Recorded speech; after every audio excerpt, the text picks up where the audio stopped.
This is Shibam, the oldest skyscraper city in the world. It's located in Yemen and was built in the 16th century. But how did this ancient city get so tall? And why is it made entirely out of mud? Well, the reason for the skyscrapers is pretty simple. Back in the day, the people of Yemen were frequently raided by Bedouins, so they built their homes as tall as possible to protect themselves. Not only that, but floods were also a big problem. So the taller buildings were also able to withstand rising water levels. The buildings in Shibam are between 5 and 11 stories tall, and they're all made from mudbrick, a mixture of clay, sand, and straw. That might sound like a pretty unusual building material, but the mudbrick is actually quite strong and can last for centuries if the building is maintained.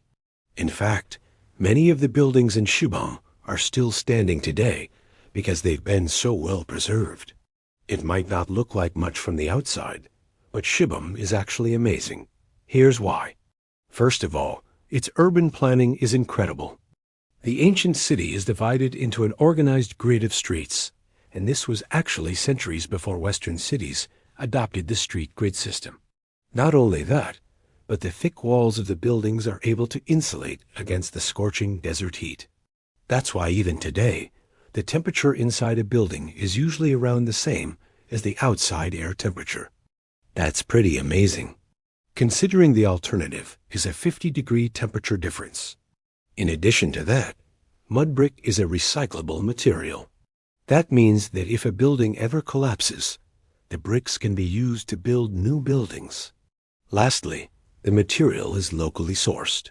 All of the ingredients for mudbrick are readily available in Yemen. So the ancient builders didn't have to transport materials from elsewhere, which is pretty sustainable if you ask me. Sadly, many people have been displaced from Shibam due to the ongoing conflict in Yemen. Most of the city's inhabitants have had to flee, which means that the once bustling city is now a ghost town. I really hope that one day it can be rebuilt and that people can return to live in peace. If you want to see more amazing places, stay tuned. Thanks for watching.